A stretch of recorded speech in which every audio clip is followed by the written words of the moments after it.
Let's have a discussion. People have questions. They would like answers. Let's talk about the issues.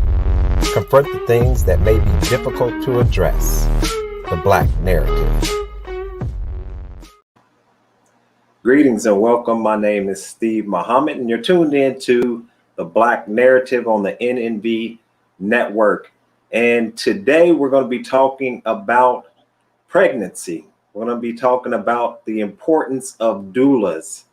And for many of you, you probably have never heard of that phrase. So we're going to be talking with Sister Tiffany Terry. And she's a realtor at Home Experts Realty LLC. She's the owner and professional birth and postpartum doula at Conscious Mama Doula Services LLC. She's a wife, she's a mother, and she's the boss. So I want to greet you, sister. How you doing today? I'm doing awesome. How are you? I'm doing well, and this is our second go around because I think that this is a very important subject, the importance of doulas in the role of having a safe and healthy pregnancy. So let's go ahead and get right on into it, and let's talk first about pregnancy, and should it be taught at the age of understanding? Because as you know, many of our sisters and our brothers, once the pregnancy, once the mother finds out that she's pregnant, really that's the time that we start to panic and research and trying to find out, what we should do during pregnancy. Yeah. Oh, I'm sorry. Oh, can't you hear? Oh, go ahead. Go right ahead. Yeah. Do you think No, yeah. that, mhm.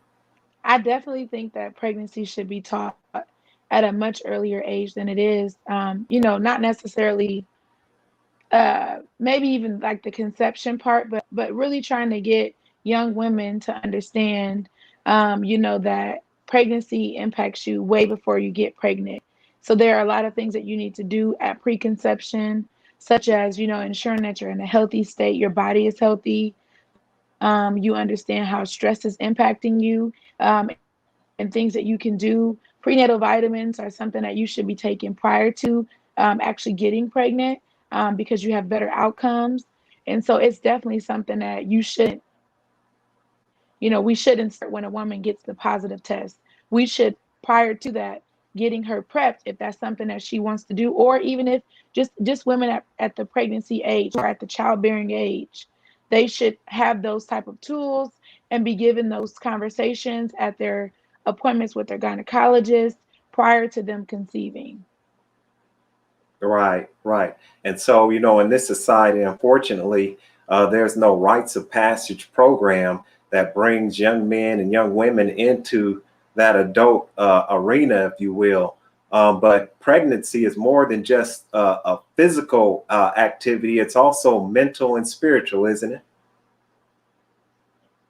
Yes, it impacts you on all levels. As the one who has been pregnant multiple times, it's something that because it's a state that your body is in for an extended period of time, and it impacts you on a lot of levels that you don't even understand. And so once you become pregnant, now your mind is, focusing on this new life that I'm carrying, and I'm bringing that into this world.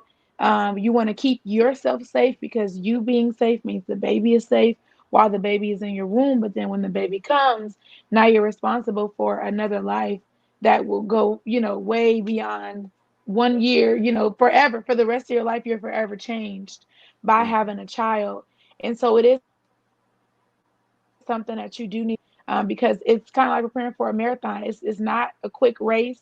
It's something that it's going to change you, and it change how you get to operate your life after that point. And so you do need to have some tools and understand how pregnancy can impact you mentally. Women end up with like postpartum depression or anxiety. They go through a lot of different things. They don't understand why they're feeling that way. There are some complications within pregnancy that aren't always talked about. We don't even understand how like our environment, our upbringing, things that happen to us as a child, or even our parents as a child, can overall impact our pregnancy, at a subconscious level, at a minimum. And so we don't really understand how everything is connected. And so there definitely needs to be more education and more time that's taken with women as a whole, just to kind of groom you to understand like pregnancy is bigger than just having this new baby. It's a lot of things that go into it. And I think, we definitely might see a lot of a change in our outcomes because you can maybe prepare more and prepare on all levels, not just getting a crib or getting the baby some onesies or planning a baby shower, like planning like what are you going to do now? How are you going to change your life? What do you have in place for years to come? How are you going to take care of this baby and yourself? Right, right, definitely. And so, one of the issues, of course, that's been in the news for quite a while, even before the pandemic struck, was the fact that Black women here in the hills of North America, uh, and I say that because it's a very toxic environment, especially one where you have a high rate of maternal and infant mortality. In your understanding, um, what are some of the causes of those high rates of maternal and infant mortality? Well, one of the biggest causes that I feel sometimes isn't explicitly stated, but the reality is racism. There's been a lot of studies, and I had a past at a health department that I used to work for, and so I had access to all of the stats, and we did a lot of different studies and surveys and things like that. And they did some comparisons of women when they first came to the United States from other countries, and just within a year or so of them being here, they were already starting to adopt some of the outcomes of the Black women. I'm speaking specifically for African women who come here from African countries and they begin to live in the States. They started to have some of the same outcomes that Black women have, but they weren't experiencing those when they were in those other countries. And so, when I say racism, you have to think about like the generational things that we carry, our childhood experiences, all of that stress is very toxic to your body. Yeah. And when you are becoming pregnant, which is already something that's just naturally going to stress your body out because you have to gain weight, you're carrying a baby, it's a lot of different things you're changing. And even though 9 months may seem like a long time, it's really not a long time to grow a whole person. And then instantly, now there's a new, now it's new, and then the Right. baby's out. Now we're just, oh, back to normal. And so because we don't have a lot of those things in place to kind of protect Black women, and to protect Black people due to all of the racial injustices, inequities, stress, just all the hardships that we have to face being Black in America.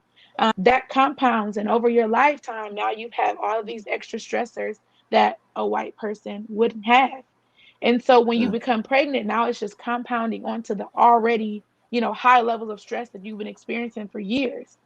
And then now, some women, because it's not just about economic level or education level, it isn't just poor Black women having babies that aren't making, or poor Black women that are dying. There are women who have high level degrees, high profile jobs, and no matter what a Black woman achieves, she still cannot escape the stress of being Black in America. No matter And I, what money, being married, it doesn't matter. And so all of that is very toxic to our bodies. And when we have to carry our children, our uterus and our bodies, they're not able to keep them because we are so stressed out, and some women, they don't even recognize that they're stressed because they're carrying these loads, and oh, it's just the way it is. So prime example, I would ask women like, are you stressed? Oh no, I'm not stressed. But she just told me that someone died in her family. She was barely making ends meet, mm, or she had a job and she had to prove herself every day, and they didn't give her any breaks or care that she was pregnant, and she just had to keep moving along. But we're not identifying those as stressors because we as Black people, we are strong, we are resilient. But we shouldn't have to take this much damage, take this much, all of these targets that are on our back. Although we're strong and we're resilient as a people and we can overcome situations, it still is impacting our body no matter how we persevere. Our body is still feeling those effects. And something like pregnancy is something that exposes those effects that are uncut, that are hidden. You may not notice Yes, the right. You're exterior, absolutely but they're still there. right, right. And I think, one of the best examples of what you're talking about is Serena Williams, right? I mean, here is a Hmm. wealthy Black woman, but not only is she wealthy, right? But she's a sports athlete. So her body is in what you would call optimum, shape. And yet she Exactly. still suffered some maternal issues. Hmm. And once again, you can chalk it up to really just a toxic environment that Black people live in, and then especially Black women and Black pregnant Hmm. women, especially specifically, I should say. Um, Yes. so let's talk then, because we're just talking about Serena Williams and her health. Let's talk about the health and the diet. That's another issue, though, isn't it, on our part Hmm. as Black women, a poor diet and then going into pregnancy. Can you talk about that? Yes. Nutrition and, as I mentioned earlier, having your body in the best shape possible. It's kind of like an athlete preparing for, like if you were LeBron James and you're preparing for the finals. You want to be in the best shape because that's going to be extensive wear and tear on your body for an extended period of time. And so, you don't want to start trying to get healthy after you're already pregnant. Most women are advised to not start to adopt new exercise routines because you're already pregnant now and you haven't already been doing that, and that could cause more harm than good. So you want to already be in a healthy state. You want to already have proper nutrition, high water intake, because you're going to need water is like the key in pregnancy. Having a great variety of vegetables and fruits, in your diet. Having a good weight, having a really good BMI matters. My first pregnancy, I'll just talk about me personally. My first pregnancy, I was much larger than I was with my second pregnancy, in addition to having a stressful job. And, I didn't eat the best during my pregnancy because I was so stressed. And you started the ball late. I didn't, when I got pregnant is when I started to, oh, I'm pregnant. Let me take these vitamins. Let me try and make these changes. And just like any type of habit change, anyone who just wants to start losing weight, you don't just do it overnight. It takes time. And so it's too late to start the healthy lifestyle at pregnancy. Mm, You have to start that before you're pregnant. It has to be incorporated in so that you can sustain it. Because, when you are pregnant, you are gaining weight. You need to eat more, but not like you're eating for, triplets or something. But, right. you do need to eat more, but healthy foods. And, you may have some cravings and things that you hear women say all the time, but you should already be able to balance that and have some discipline. And,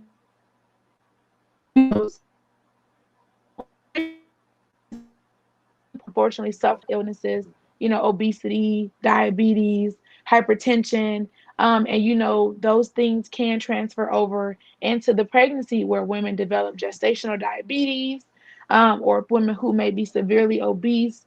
Their body isn't able to maintain the baby, and so they may have to have some type of hormones injections, or just complications getting the baby out.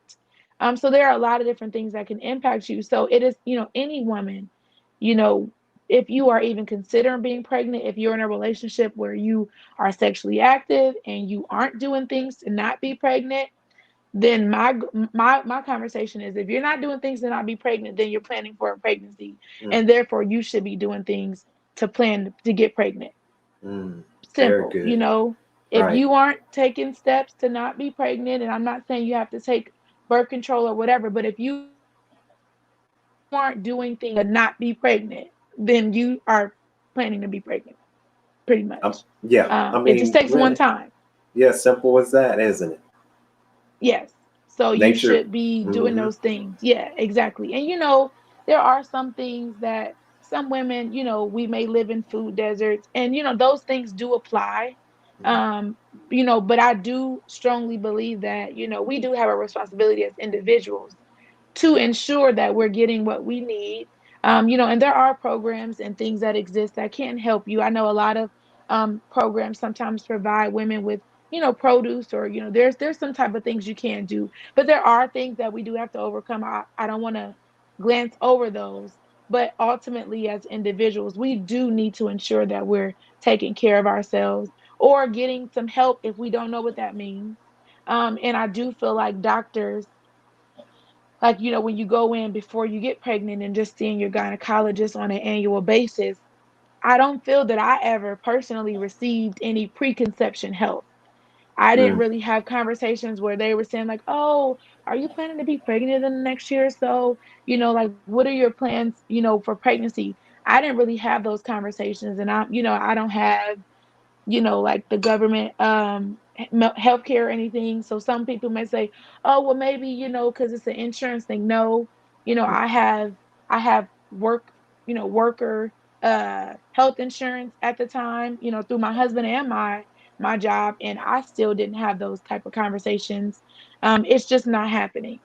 Right, right. You're absolutely right. And I just wanted to say that we have that expression that it takes a village to raise a child, but that starts when we see that pregnant uh, daughter, or we see that pregnant niece, or we see that pregnant wife.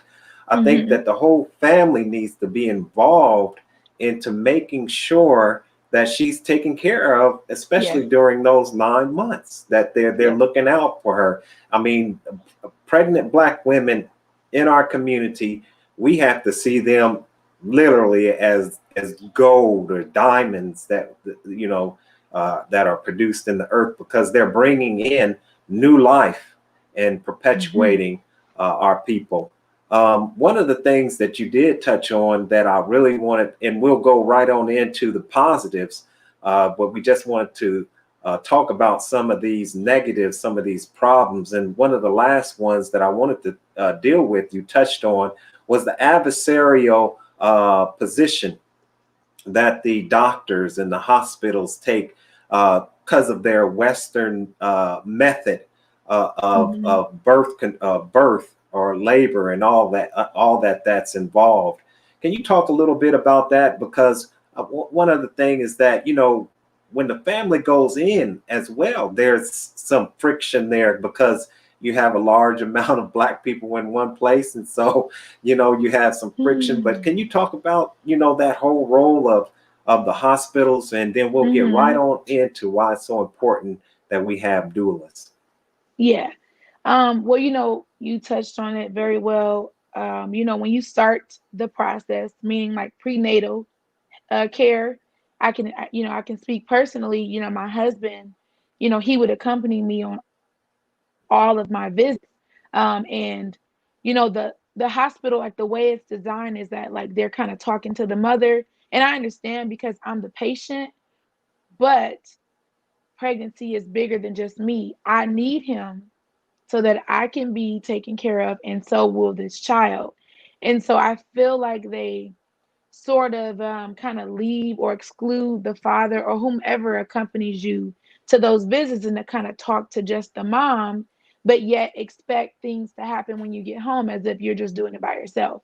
And some women are, but for those women who are not doing it by themselves, they shouldn't exclude that extra person, because we need them to make sure that we are taken care of. I shouldn't be driving myself to the hospital in full blown labor. So I need this person to hear what you're telling them so that they can make sure that I'm following the rules and the protocols that you are working with me on, and that I have the help to kind of stick to the plan.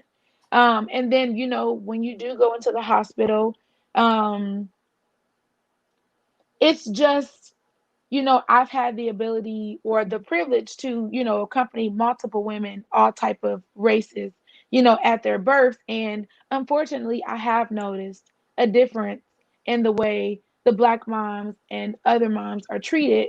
Mm. Simple as like policies that weren't there with the white mom are now here with this black mom.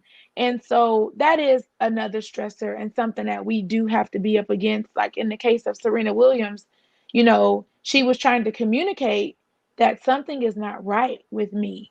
But often, because Black women or Black people as a whole are seen as these strong superheroes who can feel no pain, when we try to communicate that something is wrong, it's often, oh, you're not in pain, or oh, you're not hurting, or oh, you're fine. And so those type of cases, those do happen. I had a mom, who was in a lot of pain because the doctor was very aggressive with her. Mm-hmm. And she had to fight to say, like, he can no longer touch me. Mm. And they were like, oh, you're being sensitive. Oh, so those kind of conversations do happen, which adds another layer of stress. Even as a doula, as Mm-hmm. someone who's there to support the mom,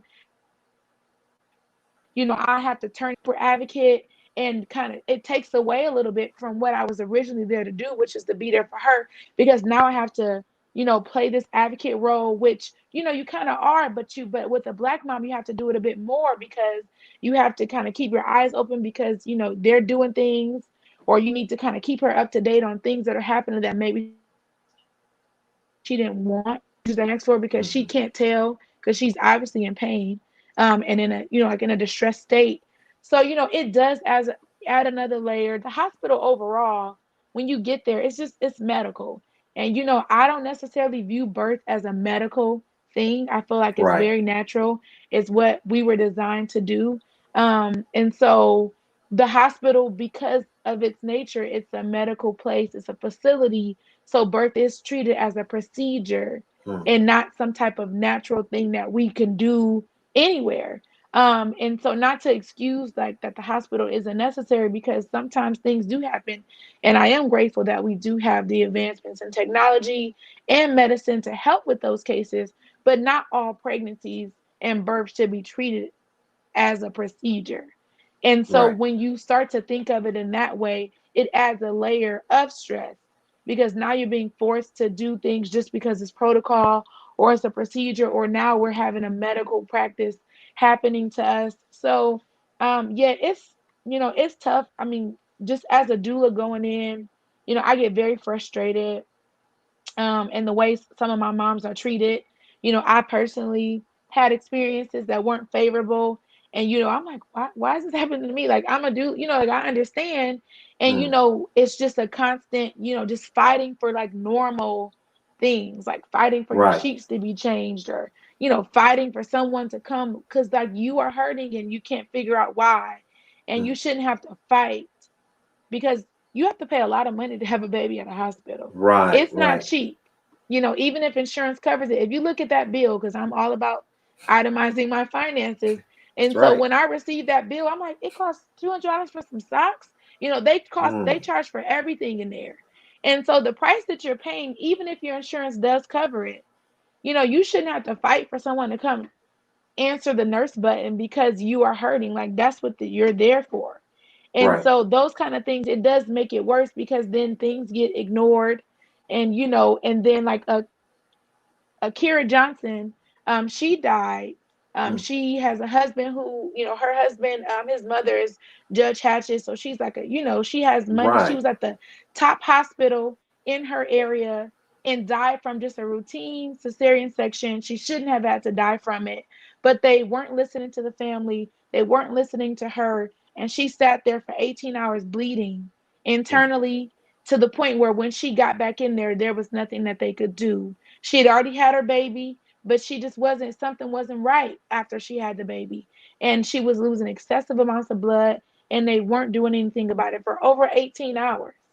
And this isn't someone that's poor, or, she had people with her who were advocating for her to go, please take her back there, please look into it. And they just kept brushing her off, kept taking their time. And this woman died and she didn't have to, Mm. so it's bigger than, it's just big. It's big on Yeah. a lot of levels. I could go into it all day, but I know we have more questions. But yeah, I'm sorry. Absolutely, though. I mean, you point out what many, of course, call institutional racism, right? So here's once again another institution, including the schools. Now you have the hospitals. Every institution is Hmm. tainted with this white supremacy, and hospitals are not absent from that. So now let's go ahead and get on into doulas, because um, one of the things that we know that in our community is that a doula really is nothing new to us. It's being reintroduced to us really because we were robbed of our culture. But Hmm. this was always a part of our culture. But now, can you explain what a doula is, Hmm. and the role of a doula? Well, you're very right. Doulas, like this isn't a new phenomenon. Women have been supporting women in childbirth since forever. And Hmm. so really, my role as a doula is, I'm not a medical professional. I don't deliver babies. I don't do anything medical. I am strictly just like this support person that is there, more like a guide. Like the definition um, that I use is like it's an Ethiopian definition of like a doula, which is a walking stick. And so what I view myself is like this guide, this support that's just there to kind of anchor you, help you through the process. Yes, I have gone through trainings and I continue to stay up to date on just things that are related to pregnancy and childbirth. So I do have that type of knowledge in terms of like, what like the stages of pregnancy, kind of helping you understand what your body is going through and giving you some support to what you should be getting from your medical provider. And so I do have that in, but strictly just like a birth doula, we offer prenatal support. So, what I do for my clients is we have multiple meetings. I assist them with developing like a birth plan because, I'm all about planning and I think you should do stuff to prepare. You don't want to go into there with no game plan. And even though we are not in ultimate control of anything. That's the higher powers role. We don't have control, but we do have the ability to, set our intentions and kind of outline like what do we want to happen if we had the perfect scenario. And Right, so what I help moms do is kind of walk through like, have you explored, how do you want to labor? Do you want any medication? Because as a doula, I don't only help moms who say they don't want meds. Every mom needs a doula, even if she's getting an epidural, even if she's getting a cesarean section, whatever you are getting, my goal is to help you do what you want to do and to give you the tools and the resources and the extra, educational piece to help you make that informed decision. I help them from anywhere, providing them with information on if they want to vaccinate their child, if they want to circumcise their child, just giving them all the information, helping them prepare for breastfeeding. What does that look like? I'm all about baby wearing, so I help them with learning how to wrap their baby if that's something that they want to do. Cloth diapering, I cloth diaper my kids, so helping them understand what that looks like. I just want to give you all the options. right, Anything, just really being like a wealth of knowledge, resources, but mostly, most of my work is text messages like, I'm not feeling right, or what is this, or, like, can I take this, or someone said that, helping them navigate through all of the internet, Google. I'm like, don't Google, please. right, Stay off of Google because you will diagnose yourself with some type of condition that you don't have. Um, and just being like a person that's I'm not a doctor, I'm just here for you. Any questions, anytime, day or night, when I'm there with them the entire birth, unlike a doctor or even nurses, they change shifts. I don't. right, Something that I am implementing is that I do have other doulas that I'm working with because I am human. I can't stay up forever and not get tired. And so, I do have a backup doula in case it gets too much. Like my most recent birth last month was like 36 hours, a long time to be there, just me there the entire time. So there, it can be extensive in terms of your timing, but just being there and never leaving, like just having your back, supporting you. If you want your back rubbed, you need some water, like, do we need to pray? Like, whatever you need, like, do we need to change the music? Do you not want someone in here? And then helping the partner because I'm all about like, this is a team thing. Like, this woman did not get pregnant by herself. Right. And so whoever this person is, especially if they're still involved, like not wanting to overstep those boundaries and allowing that person to be there to support, because a lot of dads, they want to be there and they want to support and they want to help, but it can be scary, especially all this stuff at the hospital, or seeing someone in pain. It's hard for loved ones to see someone in pain, which is why having a doula is helpful, because I'm used to this. I see Right. births all the time. I know it's going to be painful. I personally know, and I understand that this is a part of the process. And so, I help you stick to your goals. If you So said you didn't want mhm. meds, whatever I have to do to keep you to not get those meds is what I'm going to do. That's right. So that's what we love about the doulas. I mean, really, you all are on the front line for that woman, for that family, and Hmm. when I say family, I'm not just talking about that male and that female, for the whole family. The doula is there on the front line because once again, that's perpetuating that family's lifeline, that child Hmm. being born. So how does one go about finding the doula, and at what stage do doulas enter into the picture? Unfortunately, there isn't like this universal doula registry. And to be quite honest, most of it is word of mouth. I know me personally, when I first became a doula 5 years ago, I was like, how are people going to find me?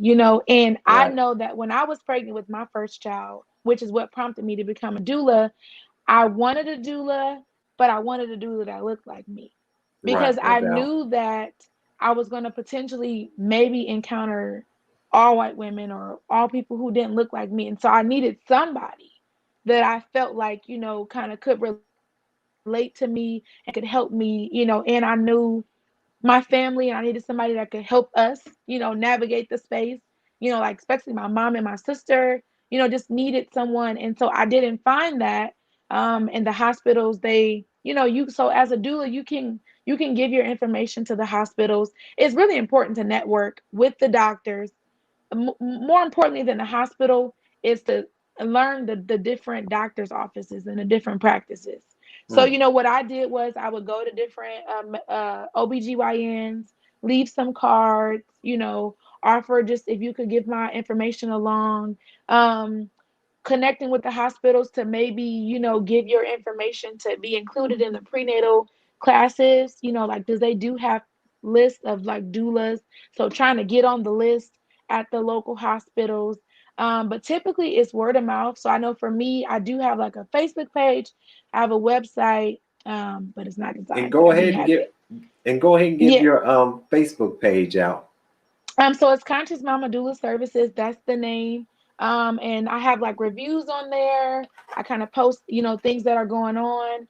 A lot of moms have found me from either my Facebook page, or like if you Google doulas and Dayton, I've been creative with like my hashtags so Mm. that it can pull up my information like when people search for me or search for a doula. So that's another thing, kind of use those hashtags. They do work on Mhm. Google. So that's kind of how word of mouth is really big, especially in the Black community. Like we like to know, like did you like that person or did it work for you? We always are asking anyone we know, friends or family, about a service to kind of learn about it. So that's really how someone would find out about a doula. And what was the other part? Oh no, that was it. And Oh, what I okay. guess what stage does a doula Oh, enter yes. into the whole process? So I have been able to work with moms preconception. I've had moms who were like, I'm planning to be pregnant and I want to already screen doulas so that when I get pregnant and I kind of keep up with them until they get pregnant and then we kind of work together. Typically moms reach out for doulas once they've passed like the first trimester, which, like the first 12 weeks of pregnancy are like the highest chance for you to have a miscarriage. And so a lot of moms kind of wait until they get past that phase, which is kind of like, oh, okay, we're in the clear now. Some moms who have maybe had previous complications, like while they were pregnant, or had very bad experiences with their doctors, typically like to get doulas earlier because they just Mhm. need that type of support. But I've also had moms who reached out at 36 weeks and was like, hey, I thought I was good, but I don't know anymore. And like, we don't know what we're doing and we need a doula. Recently I've had moms who were like, I'm scared, that I'm gonna die in childbirth and I need a doula. And so, Mm. so it's a range. Personally, what do I prefer? I do like to work with you earlier, so I don't feel like we're trying to cram because building a relationship with someone, and you hit the nail on the head earlier. I do kind of become part of the family. Like I meet everybody, the grandmas, the granddads, like the friends, everyone who's a part of this family. They wonder like, who's this person? Like, who is she? Like why she get to come in? You don't want me to come in. So those kind of things happen. So you do need to kind of establish that early on because you need to get a feel for each other. I'm not the doula for everybody. Right. Some people may not like me as a doula, and that's perfectly fine. You need someone that you can kind of gel with and you kind of have a good feel for that person, someone you feel like can best represent you. But so I Mm. do think earlier is better, but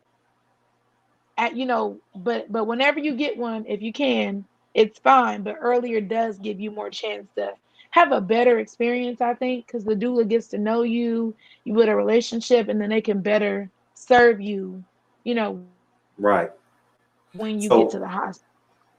So right, right. And so doulas, they do they will go to the hospital. But do you also do like home births? Is that something Hmm. that a doula would do?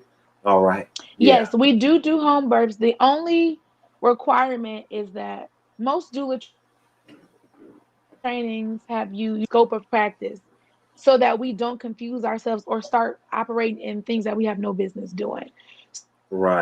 So I do Right, right, not moms at home births unassisted. So it won't be just me and you at the house because right. that would be doing a disservice to you because I am not a medical professional. Although I'm very familiar, I've attended a lot of births, I cannot deliver the baby. Like that's not my Right. job and that's not what I want to do. I mean, I would go be a midwife if I wanted to do that. So, Yeah. some women get confused on like what a doula and a midwife is. A midwife is pretty much an OBGYN.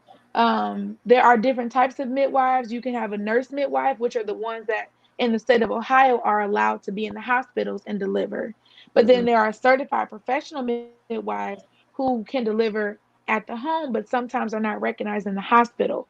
But as long as you have a midwife with you, I will come to a home birth, but I just won't go with just us because I don't know how to save you or the baby if that came to be, and so I wouldn't want to be in that situation, and I shouldn't be because that's operating outside of my scope. But we do accompany women at home births. A lot of women have doulas at home births, to help them with their midwives and kind of just help the process.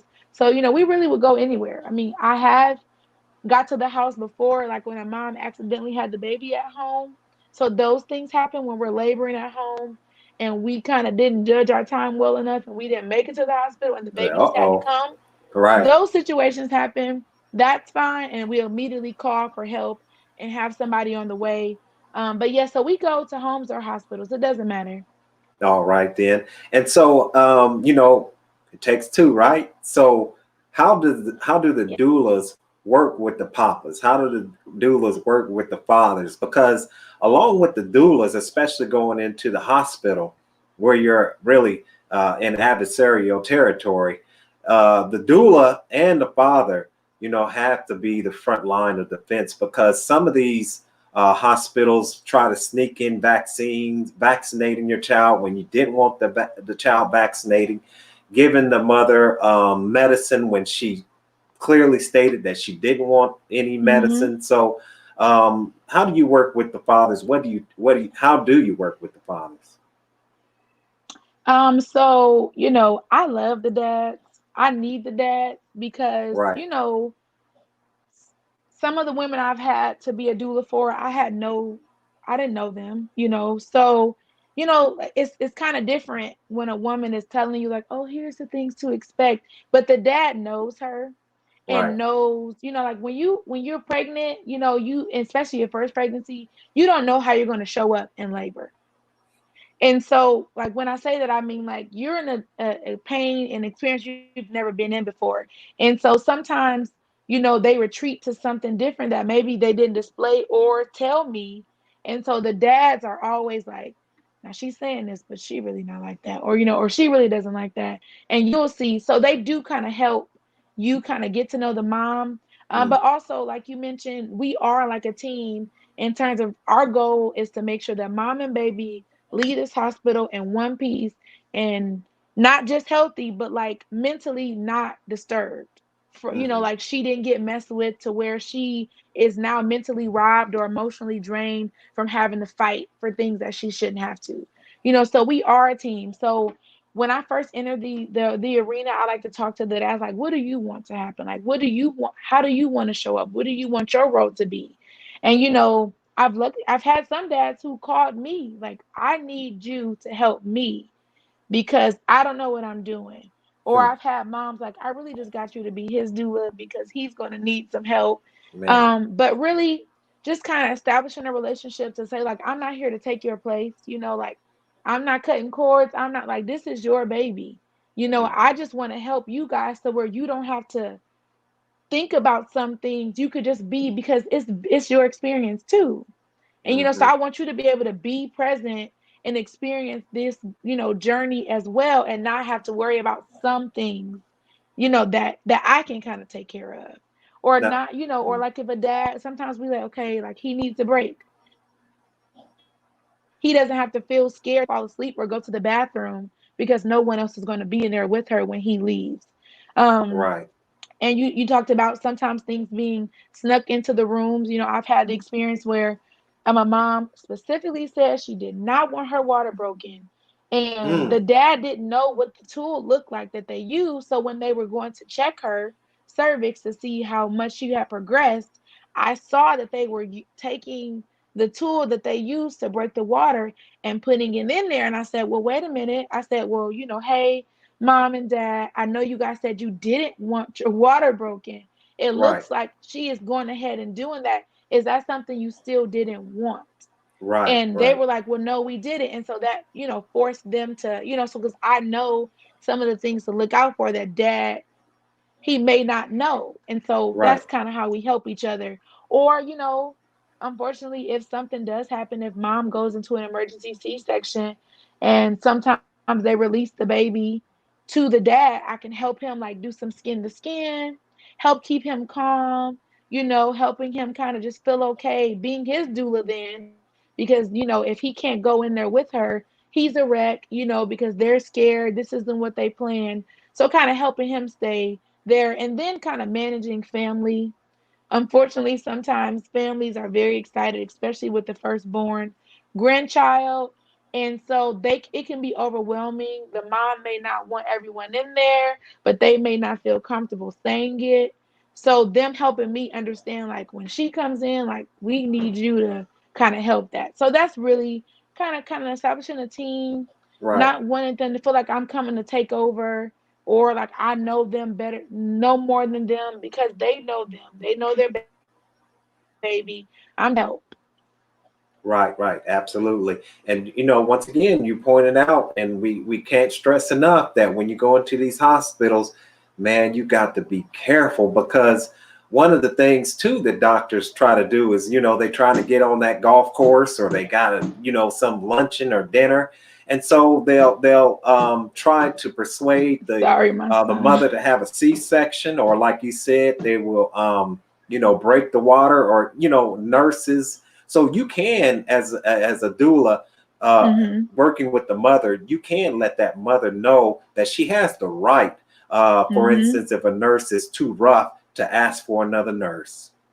And that's exactly, my goal. And like even in my contract that women sign when they hire me, I don't speak for women because I'm really careful on how I enter the situation because the doctors they get real, like if I'm saying she didn't want that, what I do is I put it back on that mom, like, hey, it looks like, or hey, I noticed, or remember you said you didn't want that, or I'll say, do you need a minute? And then I'll ask the doctor, like, is this an emergency or can she have a minute to think about it? And then Mm, that way it kind of backs them off and forces them to have to identify, like, well, this really isn't an emergency. And then we can have a chance for her to breathe and to calm down because they may have scared her, or she's just kind of panicking, and she can take a minute. So I definitely do help with, you know, giving them all the resources in advance, or helping explain things that maybe the doctor is using high level medical terminology that they really could just spell it out plain, but they just, I don't know, don't want to. But sometimes I will say something if it's like egregious. I'll say, like I will, like the one case where that man was so rough with that woman, her whole body just like moved, and her husband, I wanted to keep him calm because he was like ready to go, and I was like, we don't need this, and they don't need this right now because we're trying to have a baby, Mm, and so trying to keep him calm, but putting that into check and saying, like, you have a right to say you don't want somebody to touch you. that's right. You have a right to say you don't want that done to your baby or to you. You can refuse any of these things if you don't want it. And reminding women that, because that's, sometimes I feel like we aren't taught that. We are just, we kind of go into these spaces thinking that we just have to do it because they said it, It's that and you white coat don't. And syndrome. and so reminding us, like, this is your body and your baby, and you have a right to whatever happens to you. And so kind of empowering them to feel confident and comfortable in asking the hard questions and saying no, because you can say no. They have papers that they make you sign to refuse certain things. Sign it, or say I'm not signing it, because you can do that too. Right. Especially with like women who don't understand like vaccines, or they're scared, well, are they going to take the baby? And even most recently, women refuse, who don't want to be tested for COVID, or don't want some of the vaccines that they may want, helping them understand, and not saying that I'm against vaccines, but if that's not what she or they That's right. want, Right. helping them learn that they don't have to do that, Mm, and helping them feel confident in asking questions. If you don't understand, you don't have to nod and wave. You say, I don't get it. So can you break it down? Because I'm not understanding you. I don't understand. What's the harm? What does this mean? So kind of just helping them feel comfortable, and not thinking that something's going to happen, or that they're going to retaliate if they ask a question. Because some people are afraid of retaliation. It's like mm, sending your meal back at a restaurant that you didn't like it. You don't want them to, are they gonna spit in it or something like that? Like, and I understand that, but we still have to step up and say no, or understand what our rights are in that that's moment. right. And That's so I right. do that a lot with my clients. So now, and once again with the fathers, going into the pregnancy, getting that baby oil or cocoa butter or whatever it may be Hmm. to stop those to help prevent those stretch marks. Do you work with them as far as that as well? Yes, yes. So Okay. I go into the home, and I help them with labor techniques. So I kind of help them, like, okay, if she's feeling pain here, she might need this. And so if they don't have a birthing ball, I usually give them one because it's like the best tool ever, Mm, especially with relieving pressure. So I kind of teach the partner how to do like back massages, or like some tips, the things you can do, helping them understand the signs of labor, helping them remind her to drink water, um, you know, and then also helping them with like ways to prevent things, like perineal massaging to help women prevent tearing. Those kind mm, of things can be happened in the beginning. Um, just ways to keep her safe, when to call me. If she won't, you call me, because she may just be like, oh, it's nothing. But you can call me too if you feel like it's something, because it's your baby too. So, definitely helping them kind of prepare, giving them little tools to use, to help them feel comfortable, being able to soothe her, and just kind of help with some of those things, especially when they go home. Helping him with breastfeeding, helping her breastfeed, so like making sure not only she knows how to latch or how to do things, but he knows what to do too. One of the biggest things I always say is whenever she's breastfeeding, give her some water, making sure she stays equipped with water, helping the dad to not feel like, oh, well, she's breastfeeding, so what do I do? You can sit next to her, you can bring the baby to her to breastfeed. You can burp the baby after she breastfeeds. If you guys introduce bottles, once she starts pumping, you can give the bottle. So just kind of helping them feel confident, helping them if they're scared about changing diapers. telling them that they need to do skin to skin too to establish a bond with the baby, helping them with baths and stuff like that. All of it, you name it, we go through it. They text me too, like, oh, what is this? Or the poop looks like this. What does this mean? Right. Or like, sometimes women we get engorged or our milk can back up under your arm because that's where the glands are. Helping Right. them help her kind of massage and get the milk out, so that she doesn't develop mastitis or an infection, because the milk is not being released. So kind of helping through those things. Yes. Yes. That's beautiful. Because it's a family affair. It's a family It is. affair. It It's takes two. beautiful. It takes two. And yeah, definitely it takes two. So now, of course, now we get into a little bit of the touchy subject, and that is the cost. Hmm. How much do doulas charge, and is insurance something that's possible? So I'll start off with the latter first. Doulas are not in the state of Ohio. Doulas are not covered through medical insurance. We are working on that. And Right. I'm currently a part of. Can you hear me? Yes, sir. Okay. I'm currently a part of a grant. I have like a contract with a local health center, and we are kind of doing some pilot. I'm offering doula services to their clients, and we're kind of using this to help us gear up to get this covered. Hmm. So we're working on it. We're doing some research, but as it is right now, it's not it's not covered. So the As with cost can most things vary. that are natural and holistic, as with most things that are natural and holistic, this Yeah, but right. really, I've tried to get it covered before. Like moms have asked me because I have like the MPI number, I have all of those things. I can take HSA cards. So if you have like a health savings account, I can use those cards and I can take that card and I can use that. But some women don't have that with their insurance.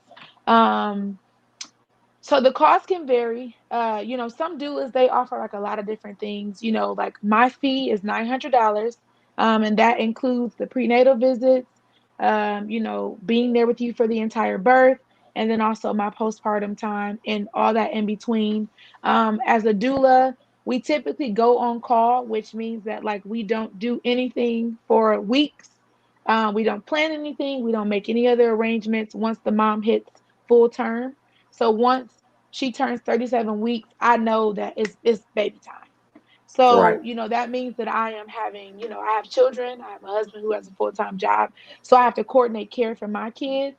So I have people on standby. I could leave at any time. So it's a lot of coordination, kind of staying up, like waiting up at night, kind of holding the phone by your ear, Right. having it on loud, kind of waking up, I'm like, oh, we all wake up like, is that a call? Making sure you don't miss anything. So that time period, that does, and then for childcare or whatever, I have to pay for that. So that's my fee currently. Um, some doulas charge more than that. Like I know in Cincinnati, there are some doulas who are up into the $1,200 range. Some of them add more things. Like some of them are yoga instructors. Some of them do like placenta work, or they have other like credentials, and so they kind of add those in and package it. Some of them are massage therapists, and so their clients get massages. I wish I was a massage therapist and I can give you a massage, but I don't. I can give a little massage, but I won't be charging you for that because it's probably not, Right. nothing major. But yeah, so that's typically it's the average price I would say is probably like the $800 to $1,200 range in this area. Some doulas like newer doulas, they don't start off at $800. They sometimes go lower or even do it for free. I tell them not to, Right. because I don't feel like this is something that you should be doing for free because it is a lot of work and it is a Right. huge time commitment. And so, sometimes people don't understand like, well, what, $900? That's a lot of money. But if you think about it, like I'm probably not making a lot an hour because I was at a 36-hour birth, Right. Right. straight, no breaks, straight at the birth the whole time. And child care, you got to pay for that, which can be costly, especially if I have to go into labor at 2 o'clock in the morning. I need someone to come over because maybe I don't have a family member available. So, and then traveling to the appointments, like it is your time. And so, we do cost, and I believe that we're worth it. And, I Absolutely. wish that the insurance companies would assist women because that is an additional expense that they do have to plan for. Some doulas offer sliding scales. I do allow payment plans. Typically, if it was like typical, they would pay the half when we sign the contract, and then they would pay the other portion once they hit the on call period. Hmm. But some women are like, hey, I need to make payment plans. I'm definitely okay with that. We can definitely make some arrangements to kind of break it up. I understand. But that's typically what the cost is for a doula.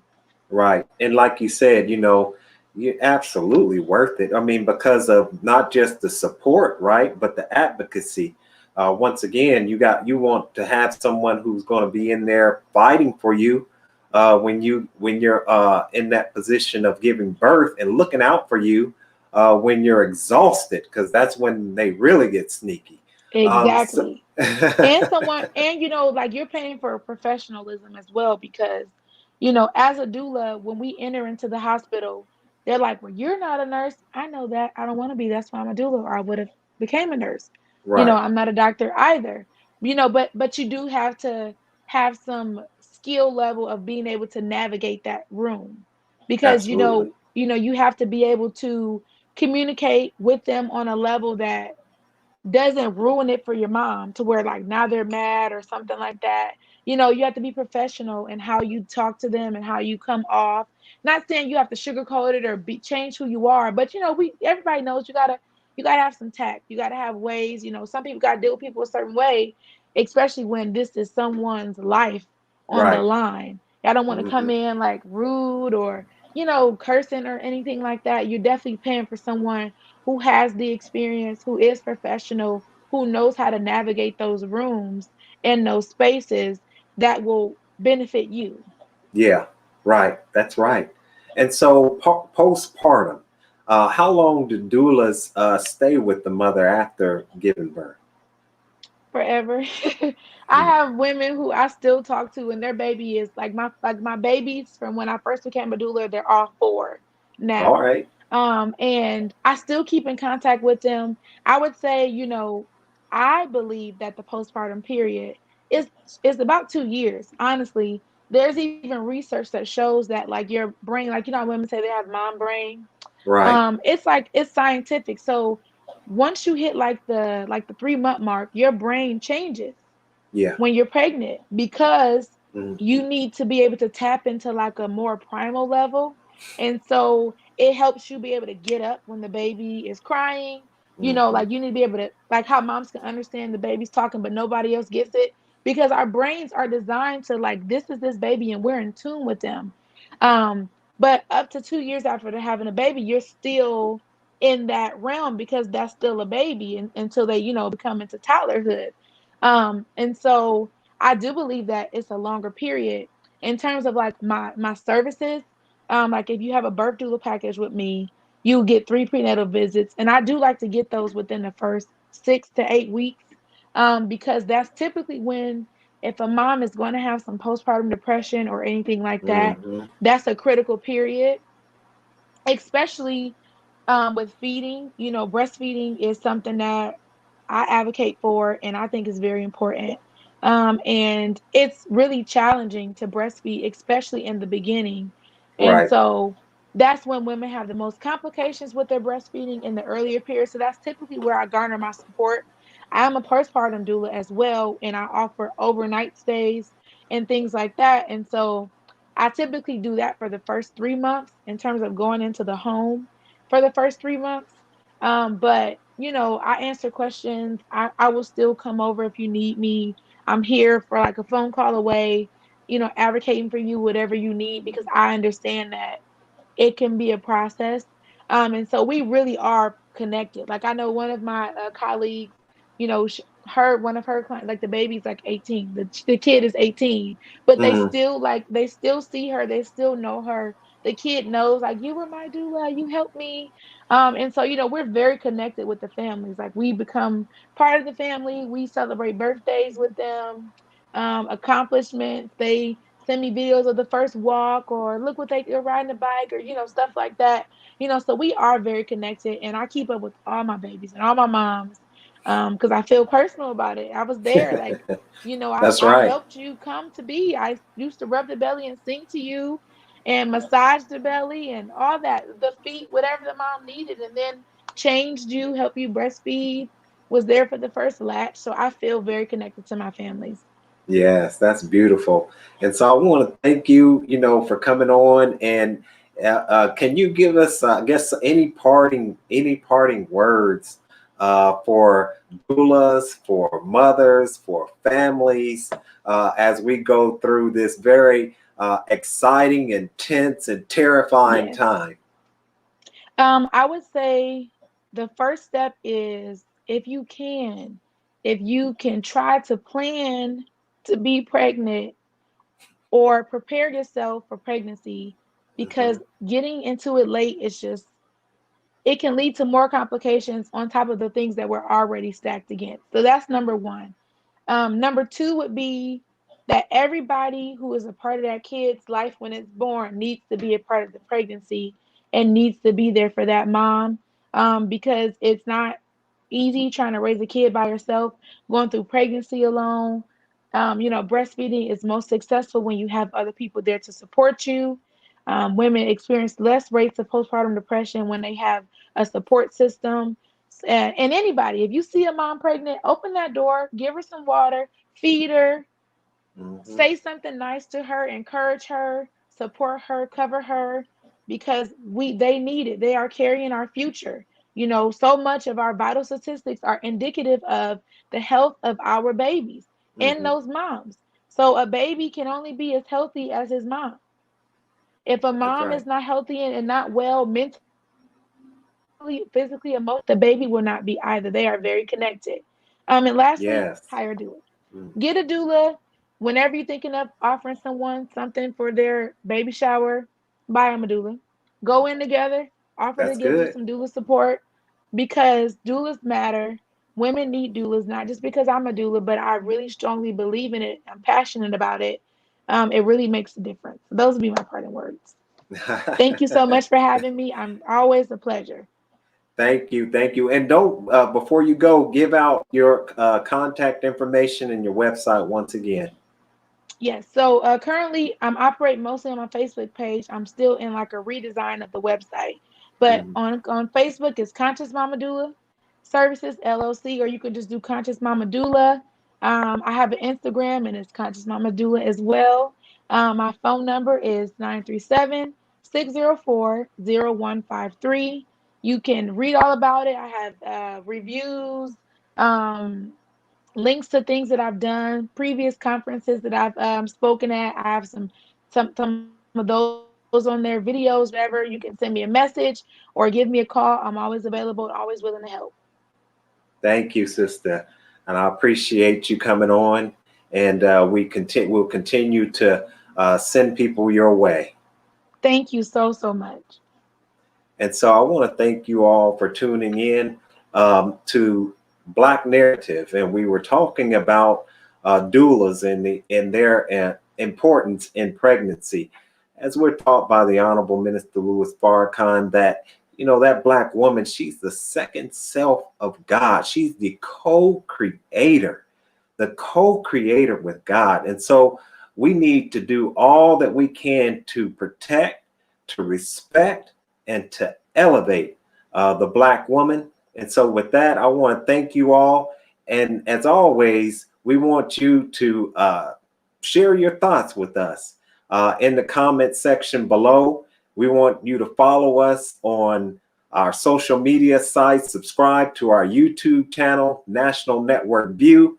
And this is Steve Muhammad with the Black Narrative. May God continue to bless you and your family with the light of truth and understanding. God bless.